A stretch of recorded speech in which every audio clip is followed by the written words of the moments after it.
Welcome to Happiness Isn't Brain Surgery with Doc Snipes.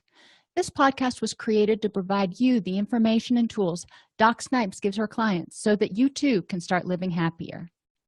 Our website, DocSnipes.com, has even more resources, videos, and handouts, and even interactive sessions with Doc Snipes to help you apply what you learn.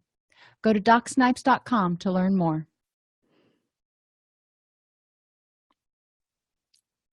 I'd like to welcome everybody to Happiness Isn't Brain Surgery with Doc Snipes, practical tools to improve your mood and quality of life. So today we're going to talk about goal setting. The past couple weeks we've talked about identifying what a rich and meaningful life looks like to you, and then overcoming some of the fear and obstacles that may keep you from moving forward, and addressing your motivation, figuring out how to get jazzed about doing what you need to do in order to move towards a rich and meaningful life, because change is hard, no doubt. Today we're going to be talking about goal setting. You know where you want to go, you're excited about doing it, you're motivated to make a change. Now, what's the next step? So we're going to identify the purpose of setting goals, learn about SMART goals and how to set them, and SMART is an acronym that you'll learn about. Explore ways to identify your goals, identify the 7 most common pitfalls in goal setting and how to prevent them, and learn how to write goals or think about things in terms of knowledge, skills, and abilities. So why do we care? Well, goal setting is an integral part of behavior change. If you want to do something, you've got to know what it is you want to do, what the outcome's going to be. Before you go on a diet, you know that you want to lose weight. You may not know how much weight you want to lose, but you know you want to lose weight. When you want to get in shape, you know you want to increase your physical fitness. You know, some of those goals are going to fall a little bit flat because you don't know exactly what you want to do. So we're going to talk about how to do that. Goal setting is something you do every day, though. I mean, you get up in the morning and you have the goal of getting up, eating breakfast, going to work, doing what you need to do. Usually when I get to the office, I go through my checklist of things that need to be done that day, and I kind of set little goals for myself. I know I need to get these things done. And then I have the goal of going to the gym. I have the goal of spending time with my kids. Those are all goals that we do every day. So we need to look at how to set our most effective goals. Ineffective goals can have a negative impact on your self-esteem if you set goals and then you fail to achieve them. And this is one thing, like New Year's resolutions usually actually cause people more problems because they start doing something, they do it for a couple weeks, and then they kind of lose their motivation or momentum. And then they think, well, maybe I can't change. Everybody can change. That change, whatever you're doing, has to be more rewarding than what you're already doing. It has to be more rewarding to change than to stay the same. And ineffective goals can make people mistakenly think they're helpless to change anything. So I'll say that again. Everybody can change. You are capable of doing it. It's just a matter of figuring out what's holding you back. So, identifying pitfalls in goal setting. One of the things I do when I do a group on goal setting is I have people pretend they're going to prepare an authentic Italian meal. Most people cook, so at least a little bit, whether it's spaghetti out of a jar or something more grand than that, but most people can work with this. The first thing you've got to do is develop your knowledge. You've got to learn what an authentic Italian meal consists of. What is it besides spaghetti? And what makes the spaghetti unique that makes it authentic Italian versus not? Decide what's going to be in your meal. So, maybe there are appetizers, maybe there are desserts, maybe there are side dishes in addition to your main course. So you decide what's going to be in your meal. So you're learning what's out there, what's possible. You're learning what you want to have in your meal. Then you're going to learn about how to prepare the meal, because you probably don't know how to prepare at least some of the things. So you're going to go online maybe and go to one of the food websites and look at a recipe and learn how to prepare it. YouTube also has some great videos, but I digress. Then you're going to identify what ingredients you need for that meal and identify what ingredients you already have, and then go to the store and get what you don't have. You see how we're just step by step. What do I need to do first? First, I need to learn about it. Then I need to learn what I need, or how to do it. Then I need to learn what I need in order to implement it. What resources or ingredients do I need? And then start with the recipe. And recipes are great goals. I mean, when you look at it, it's written like a perfect goal. First, you chop the onions. Second, you put everything in the dish, and you turn it on medium and you simmer it for 45 minutes. The next thing you do, if you follow goal setting like a recipe, you're probably going to do pretty well. With a recipe, for most of us, it tells you how much garlic you're supposed to put in, how much tomato sauce you're supposed to put in. It doesn't say just put in the tomato sauce, which is what a lot of people do with their goals. They say, I want to lose weight. Okay, well, how do you know when you're going to achieve that goal? How do you know how many calories to restrict or how many calories to burn off at the gym if you don't know how much you want to lose in what time frame? So you need to be a little bit more specific. How much weight do you want to lose? So the same thing with ingredients. You need a tablespoon of garlic or 3 cups of tomato sauce. The other thing that recipes teach you is you don't do everything at the same time. You don't saute and marinate and do everything all at once. First, you've got to make the sauce and let it simmer and let the seasoning and blend in so it's a more full-bodied sauce. And then you move to your next step. You're not going to make your pasta until right before you're getting ready to actually serve the meal. The marinara sauce is usually made way earlier, sometimes even days before. So you need to know these things ahead of time. Same thing with your goals. You're not going to do everything all at once. It's a stepwise process. So SMART goals are specific, measurable, achievable, grounded in results, and realistic and time limited. So specific means anybody can observe it. You know exactly what you're going to do. Getting in shape, that is a really broad goal. What does that mean? Does that mean being able to bench press your body weight? Does that mean being able to run a 5K in under 20 minutes? What does that mean to you in order to get in shape? So you need to be specific. That way, when you achieve that goal, you can look at it and go, yep, I can cross that off now. I've achieved it. If you want to learn how to skydive, for example, well, that's pretty specific. If you want to pick up a hobby, that's not so specific. So you can look at it. If you want to learn how to skydive, once you do it, take your first jump, you can mark that off and go, I learned it. If you say, I want to develop a hobby, what hobby are we talking about? You can get stuck looking at different hobbies and you never actually learn anything. So specific gives you a goal. It gives you something to look at. Measurable.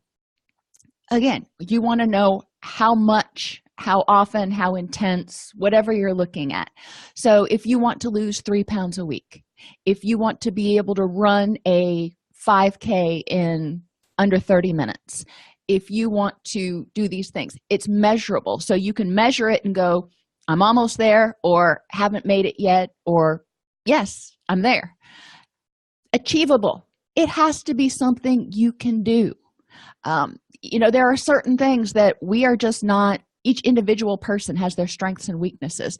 There are certain things that you're just not going to be able to do. And knowing what those things are is going to be really important. So I always give the example of if I wanted to become an astronaut. Well, that's not even achievable for me.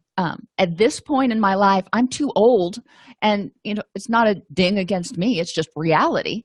I'm too old to go back, get the additional doctorates that I would need to be competitive to become an astronaut. So it's not achievable for me at this point. If you have a 50-year-old woman or 60-year-old woman who decides that she wants to have babies, that may not be even physiologically achievable for her at that point in time. So you need to choose goals that are achievable. They have to be realistic in their time frames. If you say I want to lose 30 pounds, okay, that's measurable, that's specific. But if you say I want to lose 30 pounds in a month, that's not real realistic. Could it be done? Maybe. Would it be healthy? Definitely not. So what are we looking at in terms of realism? And generally they say expect to lose between 1 and 2 pounds per week. So if you want to lose 30 pounds, that's going to be more like 4 months to take the weight off. That's realistic. Otherwise, you're setting yourself up for potential failure if you're going to try to do it faster than that. And time limited. You want to have goals that you can achieve in a week, in a month, in 3 months, but not goals. I mean, you can have big goals that are out there like graduating from college that may be like 4-year goals, but you want to have sub goals like getting through a semester or reading a chapter, getting an A on your first exam, getting through your first set of exams and still having a 4.0 grade point average. That is a time-limited goal. Why do you need short goals?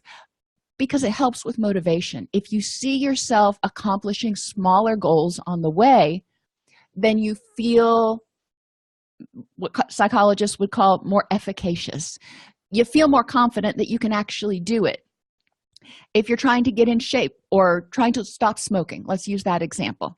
It's time limited. Maybe you don't want to go cold turkey.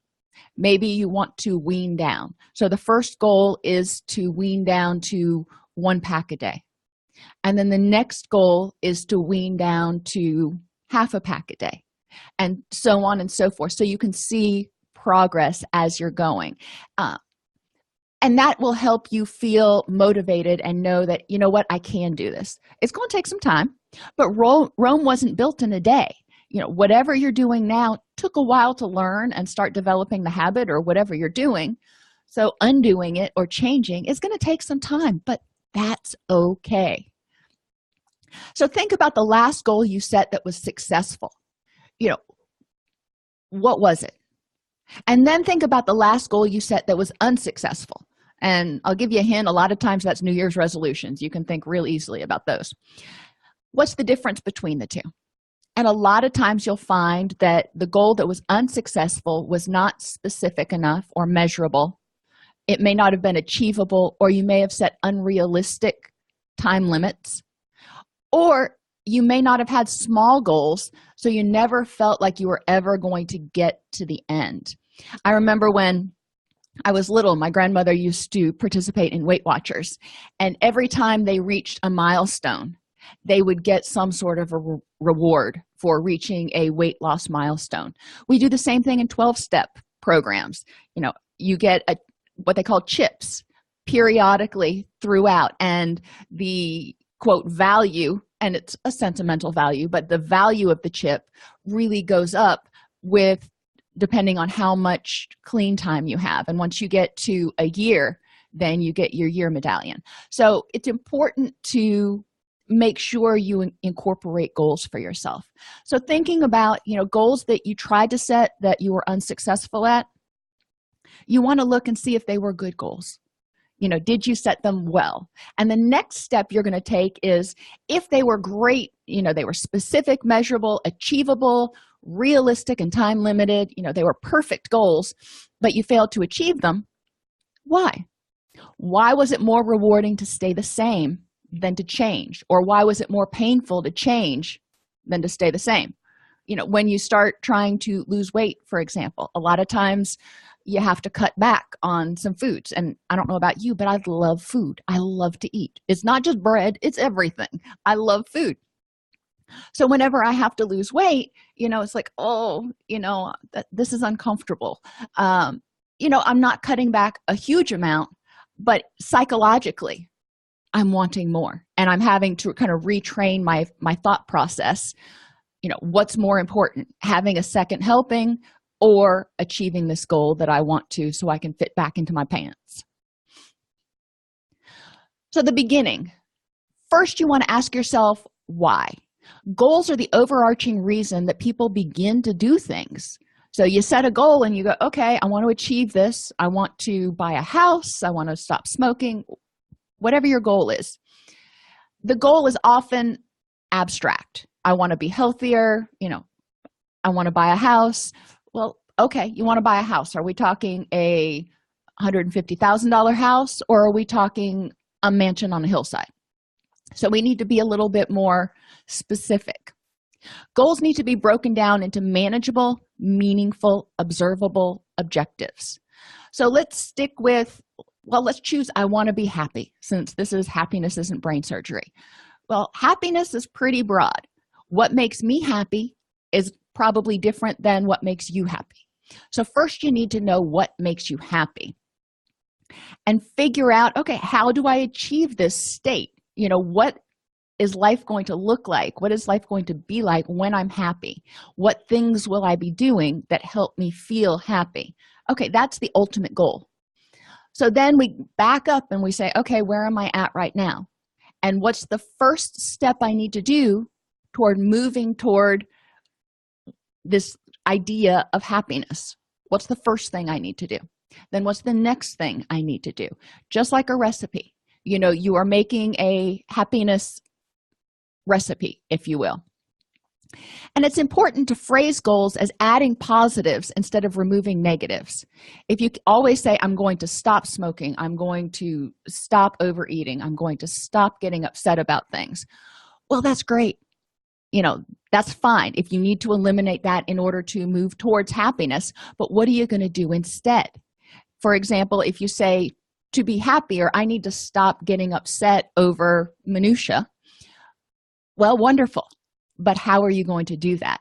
We need to put something in there to help you do it. So instead of saying, I'm going to stop getting upset, you may say, I am going to start counting to 10 whenever I feel angry or anxious about something, and then evaluating the facts for and against whether it's worth my energy. There are a lot of things you can do. I'm just giving you an example. You want to give yourself something to do to help you achieve your goal. So start with the problem definition. How is the problem evidenced? And that's a term we use in counseling when we write treatment plans.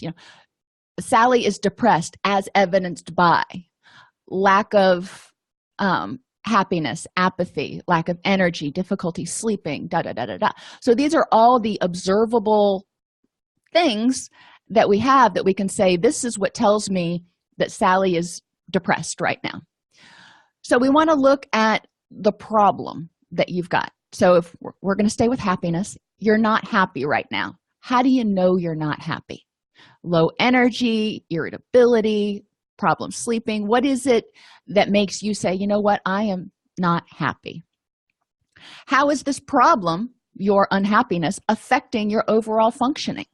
So how is it impacting your relationships, your ability to concentrate, your how you function at work, your health? How is unhappiness affecting all of these things? What is your perception of the problem? If you're thinking about something and your perception is, it would be nice to change that at some point, but it's not urgent right now, then you're probably not going to be really motivated. So you need to look at things that you're motivated to change. And then look at your strengths.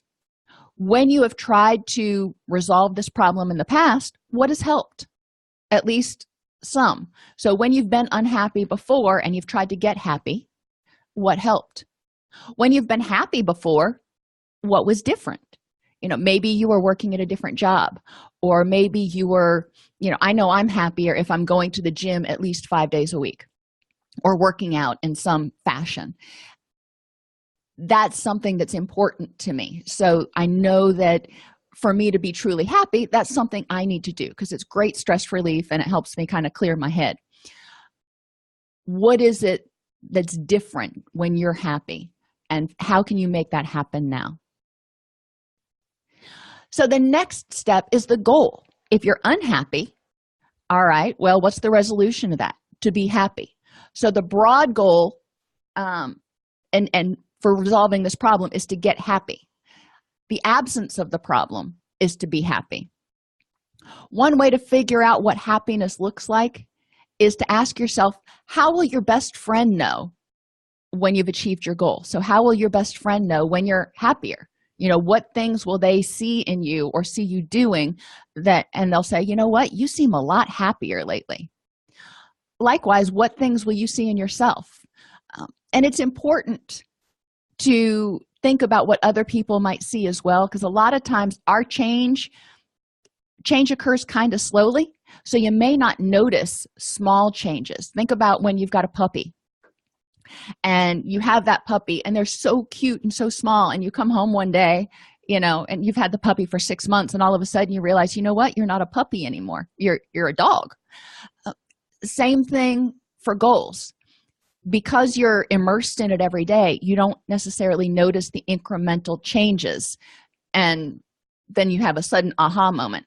But people who haven't seen that puppy, or they see it like once a week, they may come over and go, oh my gosh, your puppy's grown so much over the past week. Same thing for our goals. Our friends may say, you know what, I'm really seeing that you seem to be more energetic over the past week or two. What are you doing differently? One way to figure out what these goals are, and I know we're spending a lot of time on the overarching goals, but it's important, because if you have good overarching goals, then you can get motivated. If you see something in the distance, think about running a race. When you see that finish line, you can stay motivated if you can keep it in your mind's eye. So we want to know, as detailed as possible, what does this goal look like? So if you woke up tomorrow and you were happy, what would be different? If you woke up tomorrow and you were a non-smoker, what would be different? So that helps you start identifying things. For smoking, for example, if you're a non-smoker, then you got to look at all the reasons you smoke. What are you going to do instead of smoking? What are you going to do with the money you save from smoking? If you're going to be happier, what's going to be different? Your attitude, your health, your relationships, the things you do on a daily basis because you have more energy. What is it? This will help give you insight into the symptoms or definition of the problem and your motivations for change. If I start looking at the fact that, okay, when I'm happier, I'm going to be able to concentrate more, I'm going to be more productive, I'm going to have more energy to spend with my kids and work in the garden. Those are all things that are really important to me in my ultimate happy life. So, wow, if I start working on being happier, then I'm going to be able to move closer to what I've defined as a rich and meaningful life. So the overall goal for treatment, what is the problem? Depression, for example. How will you know when the problem's resolved? And I'm going to give you an example here, how you might go through it. Emotionally, I won't feel as hopeless and helpless, and I won't dread getting out of bed. Well, that's something you can journal. Each morning when you wake up, yes or no, am I dreading getting out of bed this morning? Mentally, I won't be so foggy-headed and will be able to concentrate more. Physically, I'll have more energy and will lose some weight. And socially, I will enjoy spending time with my friends and family. So those are all things that I'm going to look for to tell me whether I've achieved happiness or not. So the sub-goals, I said you have to break it down into smaller sub-goals. The first thing you need to do is learn. Learn about what causes depression. You can't fix it unless you learn about it. And learn about what makes you happy. You can't achieve it unless you know where you're going. Then you learn about your symptoms. So there are, hundreds of things that can cause depressive symptoms. Yeah, I hate to tell you, but there are. And it can be as simple as poor nutrition or lack of sleep to physiological things like hormone imbalances and everything in between. So you've learned about what can cause depression. Now you need to look at what causes your depression. So out of that 100 things, which of them are contributing to your depression? And that's what you need to address. And then you identify ways to address those specific issues. So if you know that poor nutrition, lack of sleep, your relationships are kind of conflictual right now, and you're not exercising enough, I don't know. Those 4 things are keeping you from feeling happy. Okay, those are the 4 things that might be contributing to your depression. Oh, let's add you've got too much to do at work, so you feel overwhelmed. So that's 5 things contributing to your depression. Well, in order to feel happy, we need to address those 5 things.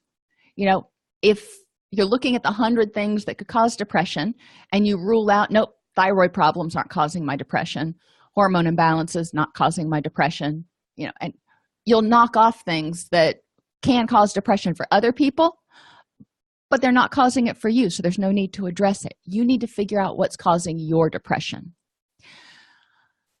The next goal, we said emotionally you'll be less apathetic and you won't dread getting out of bed each day. So instead of removing something, we're going to say our goal is to be happy to wake up and face the day 5 out of every 7 days of the week. And I don't ever do 7 out of 7 days, because that's unrealistic to think that every single day of your life you're going to wake up and go, oh goody, let me get up and get out of bed. There are going to be some days you wake up and go, oh no, not today. And that's okay. That's realistic. So I'll be happy to wake up and face the day 5 out of every 7 days. Great. Well, let's stick with this. So we're increasing your happiness and your motivation, and which is also decreasing your depression. So you want to identify the causes of dread for you and what to do about it. Why do you dread getting out of bed? What happens when you get out of bed that is punishing, so to speak, and makes you want to go back to bed? Do you hate the drive into work? Do you hate your boss? Do you what is it that is causing it? Or maybe you just dread getting out of bed because when you get out of bed you're still not going to feel happy, and you don't want to go through another day where everything is just kind of grazed, feeling more like Eeyore instead of Tigger. Okay, so let's figure out how to intervene. If we'll stick with Pooh Bear for right now, if you're feeling like Eeyore, you don't want to get out of bed because you just kind of go through the day and nothing kind of makes you happy. Well, we need to figure out what's going to help you feel happy. We need to figure out what's going on that's keeping you from feeling happy. So think about times in your past when you've been happy. What helps you feel happy? What memories do you have that can help you feel happy? What things can you do to infuse happiness into your day so you have something to look forward to, maybe at the end of the day, each day, in order to make you think, you know what, okay, I can get up and get through this. The second sub goal is having more energy. So you're going to learn about the causes of fatigue and low energy, and then figure out what's causing your fatigue and low energy. It could be anxiety, it could be stress, it could be poor nutrition, lack of quality sleep. You need to figure out what's causing it for you, and then start addressing it. And you notice I haven't said neurochemical imbalances. Well, all of these things can cause neurochemical imbalances. Some people, and I always advise people, if they're dealing with a mood issue or difficulty concentrating, to go to the doctor, get a full blood workup done, just to make sure that everything is in alignment and you don't have any problems with your blood sugar or your hormone levels or anything that could be contributing to your depression, because hypothyroid is really common and it can cause symptoms of depression. Low testosterone and low or estrogen that is either too low or too high can also cause mood symptoms. So it's important to rule out the things that are easy fixes, so to speak, and then move on from there. So once you've got your body machine operating efficiently, then what else might be causing your fatigue and low energy, and what can you do differently?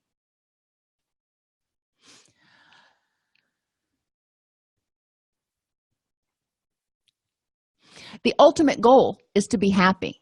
So you want to say, I will know when I've achieved this goal, because at least 5 out of every 7 days, I will feel happy and content and not dread getting out of bed.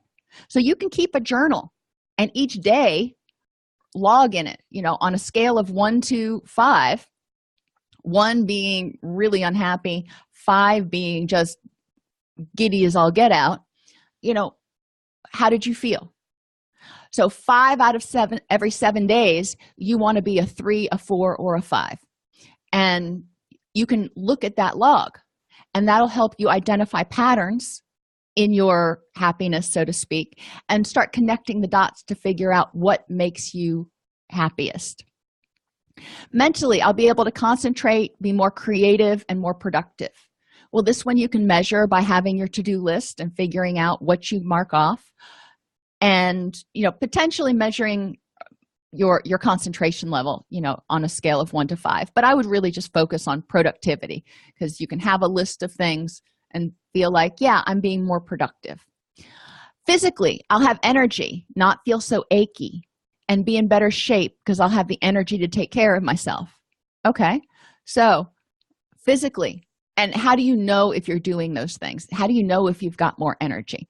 Well, again, you can rank it on a scale of 1 to 5, or you can identify, things that you do that indicate that you have more energy, like going to the gym. And my relationships will improve because I will be able to enjoy spending time with people, and they will not be angry with me all the time anymore. Another thing that you can rank on a scale of 1 to 5, so to speak. How are my relationships going? This one's a little bit more difficult to rank on a daily basis, but every week check in with yourself and go, how are my relationships going? Do I feel like people are less angry with me? Do I feel like my relationships are going better? And you'll either have a yes or a no. When trying to change, it's important to aim to increase the positive behavior. So instead of saying, I'm going to stop crying as much, say something like, I'm going to laugh more. Instead of saying, I'm going to stop stress eating, say, when I get stressed out, I'm going to crochet for 20 minutes in order to deal with my stress. So you're putting something there in its place. So you can't crochet and eat at the same time. I will tell you, you need both hands to crochet. So you're putting something in there that stops you from doing the other behavior, but you're adding something instead of focusing on eliminating it. Instead of measuring how sad you feel, measure how happy you feel. So on your scale, you want it to have a happiness scale, and you want to measure how happy you are. Positive behaviors serve roughly the same function and are incompatible with the behavior you're trying to eliminate. So, for example, I'm really bad at taste testing when I cook, and I taste test a lot, and then I'm not hungry for dinner, and then I sit there at dinner and I'm just kind of picking at my food. So in order to eliminate that taste testing all the time, I will either talk on the phone or chew gum or suck on a mint while I'm cooking, because that stops me from taste testing. So that's one of those things that I can do. For people who smoke and they want to stop smoking, what can you do that's incompatible with smoking? Maybe you don't smoke around your kids, so you're going to spend more time with your kids. Maybe, well, hopefully, you don't smoke when you're working out, so you're going to start working out more. Maybe, there are certain shows you really like to watch on TV, and in order to watch those, you have to be in the house, so you'll stop smoking in the house, and so you can watch your TV shows. Those are different things that you can put in there to kind of game the system, if you will. When you're changing, though, make sure to keep it simple. Only choose 1 or 2 things to measure, and only choose 1 or 2 things to change at any one time. It's better to make one change and do it really well and succeed at it, because that's going to benefit you in every area of your life. And then when you finish that one, move on to the next change. It's much better to do that than try to change everything all at once and only do, half of them halfway.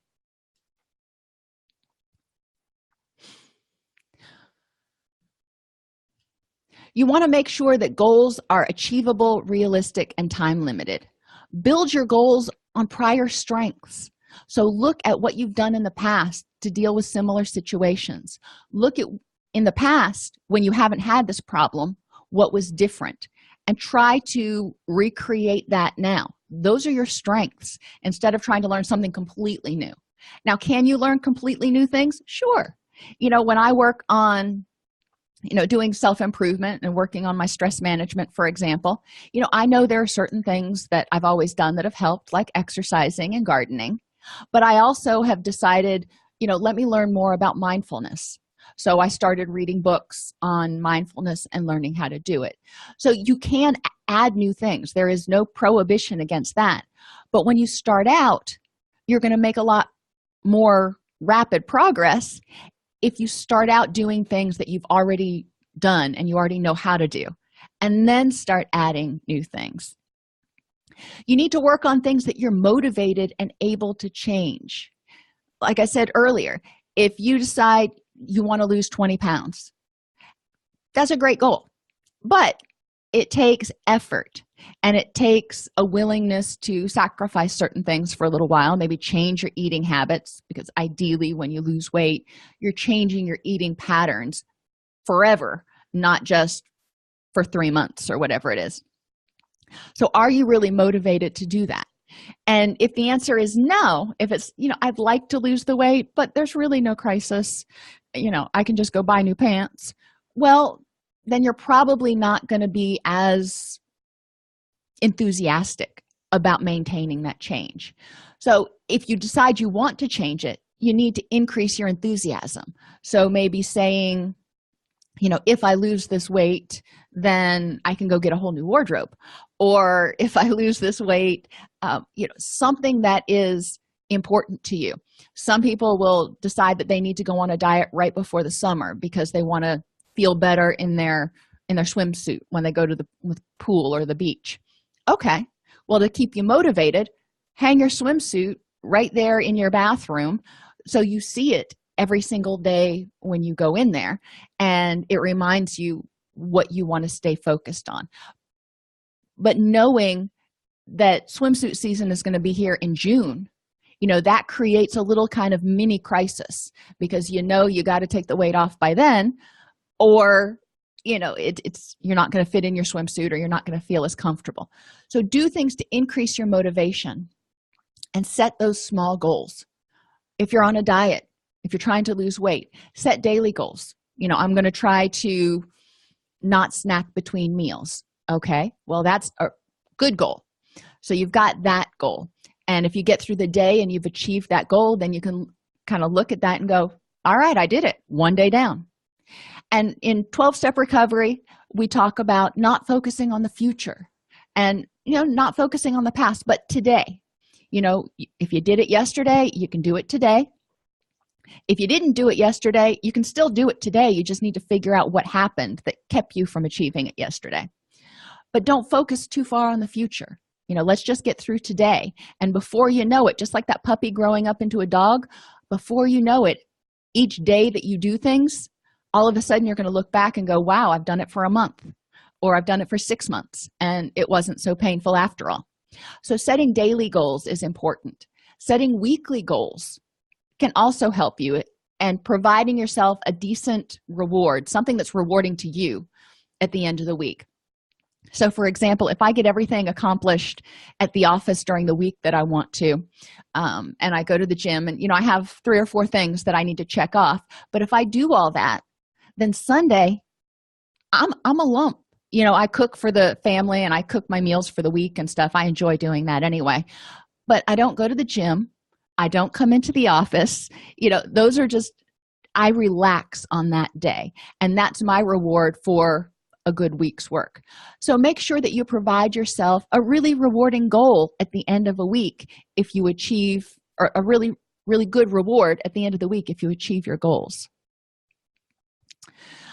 So the hook, the 5 W's, when you're writing your goals, and I encourage you to write it down. It's a lot more powerful if it is there in blue and white or black and white.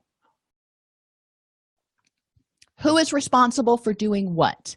Now, if you're changing your own goals, maybe it's just you. But if you're living in a family and you decide that you want to start eating more healthfully, and you decide that, what, part of what's keeping me from eating healthfully is when I go to the grocery store, I tend to make poor choices. I look at what's on BOGO, and there's cookies on BOGO. I might get them. So maybe somebody else is responsible for going shopping for a while. Or maybe you team up with a friend in order to increase your motivation to go to the gym.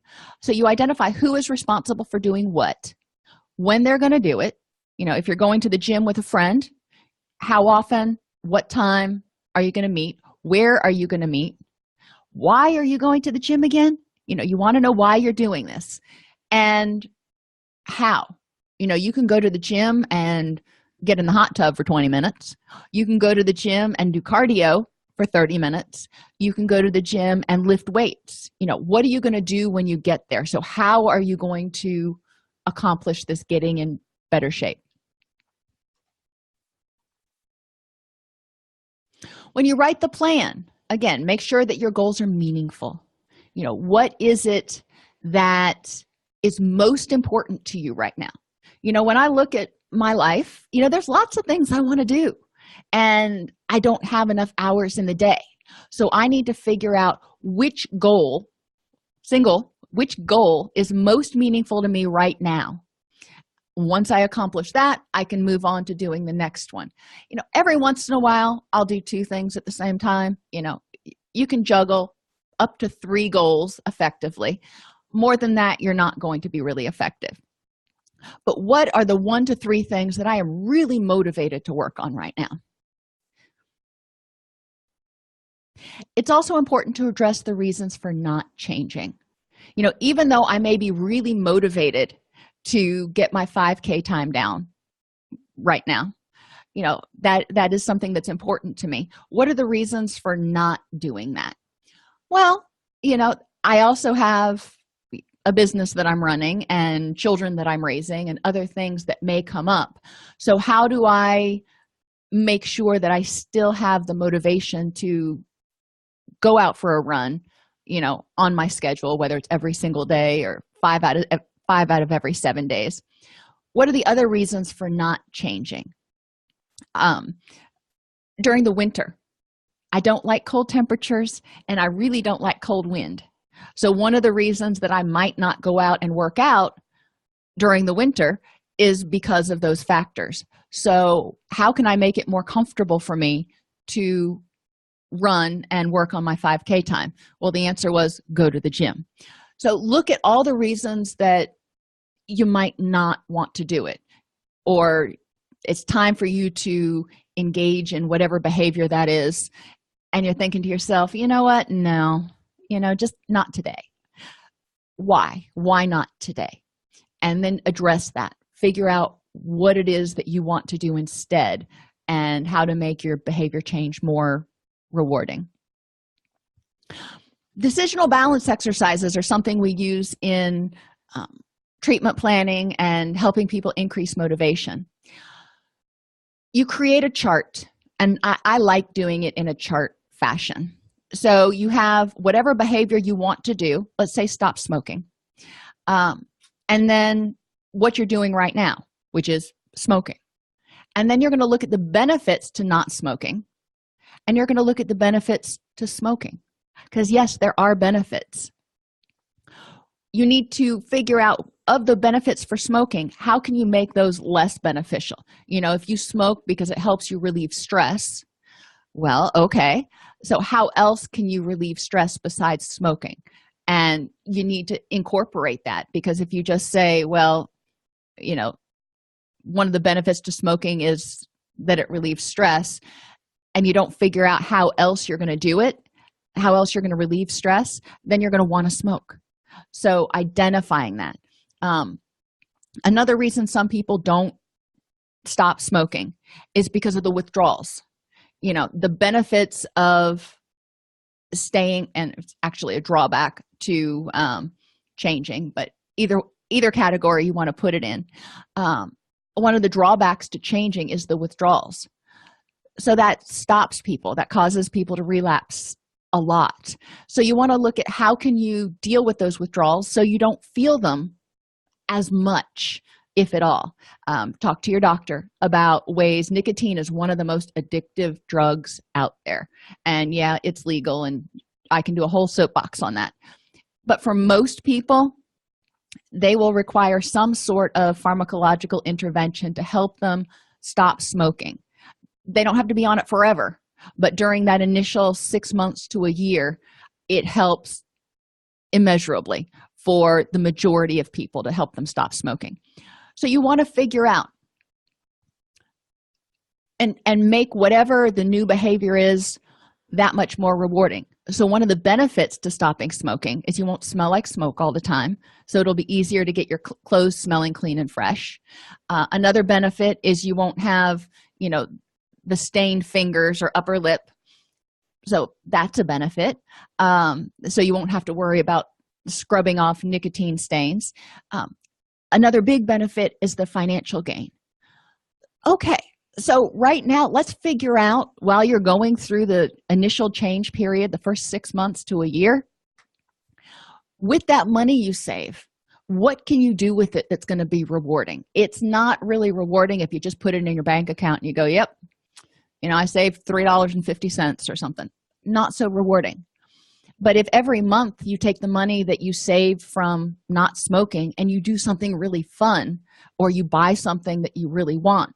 A friend of mine really loves guns. So, when he saves enough money up, he buys a new gun or a new part for a gun or whatever. I'm not a big gun aficionado. Or he goes out shooting because bullets are expensive too.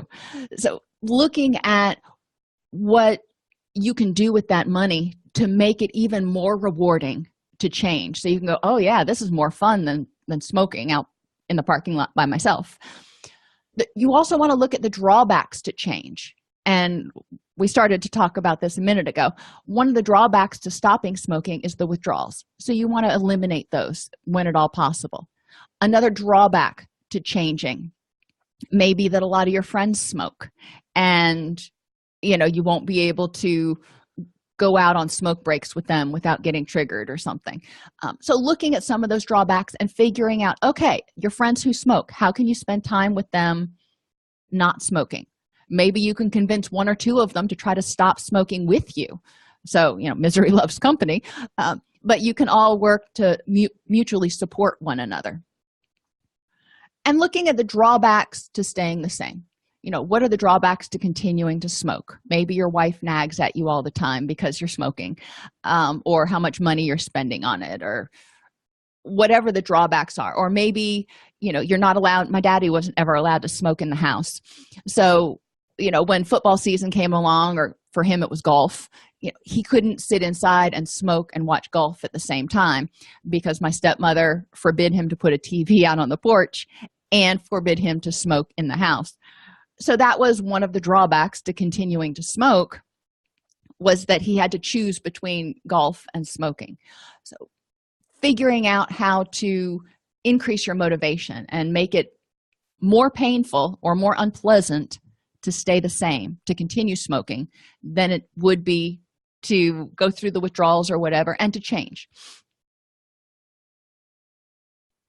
Pitfalls. Failing to consider why you currently do or do not engage in the behavior. If you're trying to lose weight, and this is one of the things I see a lot in people who are trying to lose weight and they're getting frustrated. They don't understand why they keep gaining weight. They don't understand why they eat so much. And it's not just because they love food. They eat when they're stressed. They eat when they're bored. They eat out of habit. So until they realize that, they're probably not going to be able to lose weight or at least keep it off. A lot of people will go on the diets where they send you prepackaged meals. Well, this is all you have to eat, and this is all you're able to eat while you're on that diet. Okay, but it doesn't teach them any new skills, and it doesn't teach them how to make good food choices. It doesn't teach them how to identify when they're eating out of stress. It's just a period where they're not eating as much and they're not really questioning why. Some people set goals that are too big and it's just hard to accomplish. Maybe they set this goal like they're going to save $100,000 towards their retirement. Well, that's a pretty big daggum goal. So goals that are too big, you may feel like you're never making progress and kind of give up and go, you know what, I'm never going to get there, so whatever. Set goals that are small and achievable in increments: a month, 3 months, 6 months. So you can say, in every month I want to put away $1,000 in my retirement. Every 6 months I want to have at least $6,000 in there, but ideally I want to make an additional contribution to have $8,000 in my retirement. So over the course of so many years, I will acquire or amass $100,000. So then you can say, okay, this month, put it away. Next month, I put it away. And you can start marking that off and seeing your progress. Same thing when you're paying off a house. You can see that progress slowly occurring. If you set too many goals, or goals that are too hard, if you set a goal that's too hard, you're probably not going to achieve it. You need to make sure that you set a goal that's realistic. I keep talking about running because that's something that I do. Taking time off your running speed is not something that happens overnight. So if I said right now that I want to get my running time down below for a 5K, which is 3.2 miles, in under 20 minutes, that's too hard for me to do right now. So one thing I could do is get my 5K time down to under 30 minutes. So that's, a little under a 10-minute mile. That I can do. And that's not too hard. At my age, and, I'm 5'4", I'm not that tall, so I don't have this great stride thing. I may not be able to run a sub 20-minute 5K. So that might be too hard and not even realistic. So set goals that you can do given enough time. Don't set too many goals at once. 1 to 3. Set no more than 3 goals at any one time. Make sure your goals have plenty of rewards. If you don't have enough rewards, you're not going to do it. And I know that sounds silly. You're like, well, we're grown-ups. We shouldn't have to have rewards. Yes, we should. We like when we go to work, our reward, if you want to call it that, is our paycheck. If you went to work for 2 months straight and didn't get a paycheck, you'd probably be like, yeah, no, this isn't working for me. So figure out what your rewards are and set those. A good way to figure out good rewards for yourself is to look at that definition of a rich and meaningful life. What does it look like? If you want to, in your rich and meaningful life, you spend more quality time with your kids. Well, one of the rewards can be spending, on Sundays, we spend time together as a family. We watch movies, we hang out, we talk. And, that's one of my rewards for relaxing and not, coming into the office or whatever. Make sure that your goals are not too specific, though. Give yourself a little wiggle room. If you say, I need to lose 2 pounds every single week, what happens if you lose 1.7 pounds or, 2.4 pounds? If you say, I want to lose about 2 pounds every single week, or, I want to start cutting down to, if you're talking about stopping smoking, I want to cut down to a pack a day over the next week. That gives you a little bit of wiggle room. So, you may, and I always use the word about a pack a day, because it gives people a little bit of wiggle room so they can say, yep, I'm almost there. And failing to individualize goals to your temperament. So if you're doing something, for example, working out, and this is one of my things, I like to work out, but I also hate working out alone. I'm one of those people. It's not that I use it as time for social hour, because I can't talk and exercise at the same time, but I do better in environments where other people are working out because it motivates me. And that's my extrovert temperament coming out. My daughter, on the other hand, would rather die than go to a gym. She enjoys, walking and running on her own and having quiet time. So you want to look at the goals that you're setting and make sure it's not something that's going to add additional stress. You want to make sure that it's going to increase your motivation to do it. I really enjoy going to the gym because I see other people. it increases my motivation, and I also get to talk to other people. And it's not about work or about school or something. So make sure you fit it in. If you are thinking, judging, and perceiving, if you haven't taken the Keirsey temperament sorter, I suggest you go do it. It's online, it's free, it's really easy. But the J and the P, J's are really structured. I'm really structured. So when I set goals, I schedule it into my day calendar, and it's a routine, and that's how I like it. I know I work out every single morning. I'm at the gym by 6 a.m. That's just the way it works. Now, for other people who are more spontaneous, that would drive them nuts. They're like, oh my gosh, this is so boring if I have to go to the same gym every single day and see the same people and do the same thing. They like to be able to wake up in the morning and go, yeah, I want to work out at some point today. Maybe I'll go rock climbing this afternoon. And that works for them. For me, if I haven't gotten that workout in by 7 a.m., gotten to the gym by 6, makes me a little nervous and drives me a little batty. So know your temperament. If you like spontaneity, don't schedule yourself into a hole. If you like structure, then by all means, add structure. So good goals are smart, specific, measurable, achievable, realistic, and time limited. You can measure goals however you want. You can use a 1 to 5 scale, or you can use things that are observable, like I did it or I didn't do it, like the example we used with skydiving, or cutting down smoking to a pack a day or a half a pack a day. That's very observable. Make sure the behaviors you're trying to change actually will help you achieve the goal you're setting. So if you want to be happier, you need to know what makes you happier, not what makes your husband happier or your best friend happier, but what's going to make you happier, and then address those behaviors. Goals should follow the KSA progression: knowledge about what it is in general, smoking cessation in general, and then knowledge about what helps you stop smoking, for example. And then skills, practicing those things that you're going to do to stop smoking. Sub goals need to be small, and reinforcement should be frequent. So each one of those steps along the way should be small. So if you're going to try to stop smoking, you make that decision. Okay, that's one goal. Number 2, you set an appointment with the doctor and you go in and see about getting smoking cessation medication, or you go to Walmart and you get the smoking gum. Whatever it is that you want to do, that's step 2. So that's very observable. You either do it or you don't. Mark that off. Okay, step number 3, and keep working in that incremental progress or way in order to achieve your goals, and make sure to reward yourself with positive self-talk. Good job for doing that.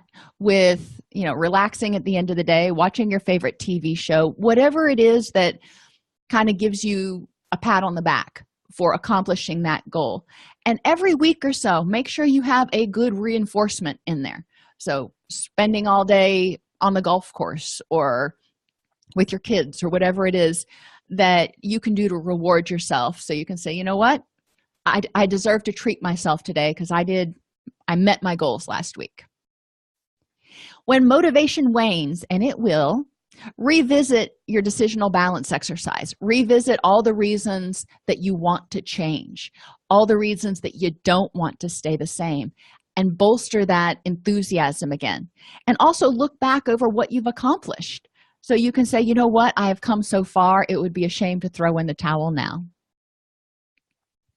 If you like this podcast, please subscribe on your favorite podcast app, or join our Facebook group on Facebook. It's called Happiness Isn't Brain Surgery.